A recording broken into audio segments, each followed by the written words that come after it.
अतुल सोरेन जी, अनंत तिवारी जी और मंच में विराजमान सभी भारतीय जनता पार्टी के हमारे वरिष्ठ नेतागण, नेत्रीगण और इस चुनावी सभा में बरहेट विधानसभा के सभी हमारे देवतुल्य कार्यकर्ता भाई और बहनों, देवतुल्य मतदाता भाई और बहनों और मीडिया के मित्रों,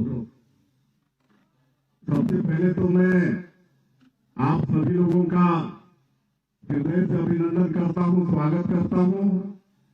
नौतपा चल रहा है और इस सिलसिला की धूप में भी आप लोग इतनी संख्या में इस चुनावी सभा में एकत्र हुए हैं और आप लोगों ने जो हमारा स्वागत किया है उसके लिए आप सभी लोगों को बहुत बहुत धन्यवाद, आप सब लोगों का आभार। छत्तीसगढ़ में लोकसभा का चुनाव संपन्न हो चुका है 7 मई को और हम लोग छत्तीसगढ़ का जो 11 का 11 सीट है वो सभी सीट भारतीय जनता पार्टी को जिता के दे रहे हैं और उसके बाद हमारे छत्तीसगढ़ के सभी मंत्री, विधायक सब झारखंड में चुनाव सहयोग के लिए आए हुए हैं। बंधुओं में झारखंड आज शायद 4-5वां बार आ रहा है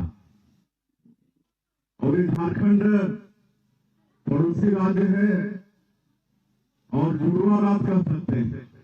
छत्तीसगढ़ और झारखंड एक ही समय में पैदा हुए हैं।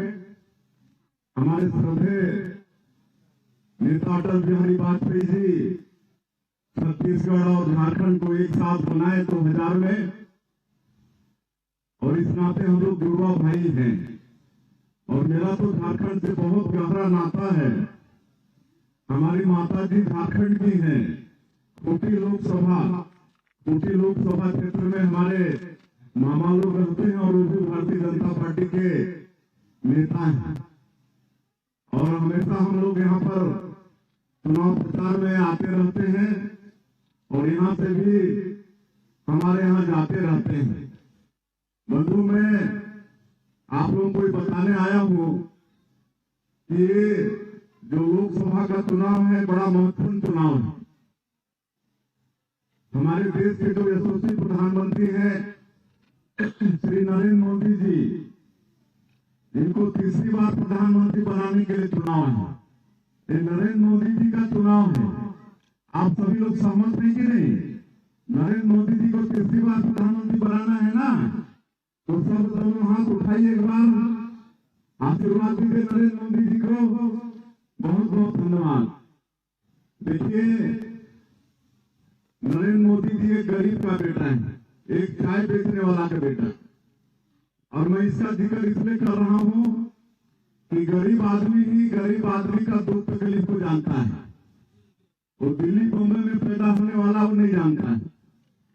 और नरेंद्र मोदी जी जो पूरे देश को अपना परिवार मानते हैं, 140 करोड़ भारतवासी को अपना परिवार मानते हैं और उनके सुख दुख की चिंता रात और दिन करते हैं। आज 24 घंटा में 18 घंटा देश के लिए काम करते हैं और आप लोग 10 साल उनको प्रधानमंत्री के रूप में देखे हैं। 10 साल इस देश में उन्होंने प्रधानमंत्री के रूप में गांव, गरीब, किसान, मजदूर सबके लिए चिंता किया है। उनका नारा है सबका साथ, सबका विकास, सबका विश्वास और सबका प्रयास। सबको साथ के में लेके चलने का उनका नारा है। और 10 वर्ष में आप लोग देखे होंगे गरीबों के लिए खूब काम किए। मेरा सौभाग्य था कि उनका जो पहला कार्यकाल था 2014 से 2019, मैं भी सांसद था, केंद्र में मंत्री था, उनके साथ मुझे भी काम करने का सौभाग्य मिला। तो पहले 5 साल में उन्होंने गरीबों के लिए काम किया।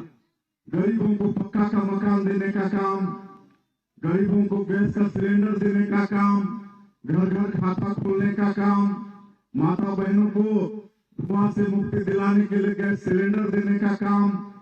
अब इतना काम है कि उसको सबको गिनाएंगे तो बहुत समय लगेगा। पूरा गरीबों के लिए काम किया और जब दूसरी बार प्रधानमंत्री बने तो हम लोगों की जो मांग थी कि अयोध्या में राम मंदिर बनाएंगे, कश्मीर से धारा 370 हटाएंगे, ये बड़ा काम भी आदरणीय मोदी जी ने किया। 500 साल के संघर्ष के बाद, लाखों हिंदुओं के कुर्बानी के बाद आज भगवान राम अयोध्या में भव्य मंदिर में विराजमान हो गए। जम्मू कश्मीर से धारा 370 हट गया। कांग्रेसी बोलते थे विरोधी ये तो हट ही नहीं सकता, खून खराबा हो जाएगा, लेकिन शांति से आदरणीय मोदी जी ने धारा 370 भी हटा दिया। आज देश का कोई भी व्यक्ति जम्मू कश्मीर में जाके वहां जमीन खरीद के अपना मकान बना सकता है। जब तक धारा 370 था तो देश का कोई भी आदमी वहां पर 1 इंच जमीन खरीद नहीं सकता था। ये सब कानून को आदरणीय मोदी जी ने तोड़ा और ऐसे प्रधानमंत्री जी का एक चुनाव, हम लोगों को इस देश को और आगे बढ़ाना है, विश्व गुरु बनाना है, 2045 तक विकसित भारत के रूप में अपने देश को खड़ा करना है। और 10 साल में आदरणीय मोदी जी ने आर्थिक क्षेत्र में जो 11वें स्थान पर था हमारा देश, उसको 5वें स्थान पर लाके खड़ा कर दिए। अब आने वाले 5 साल में उनका संकल्प है कि आर्थिक क्षेत्र में तीसरा सबसे बड़ा ताकत भारत देश को बनाएंगे और ये काम आदरणीय मोदी जी कर सकते हैं। और इसलिए उनका चुनाव आने वाले समय में और 3 करोड़ लोगों का प्रधानमंत्री आवास बनाना है, 3 करोड़ और हमारी दीदी लोगों को लखपति बनाना है।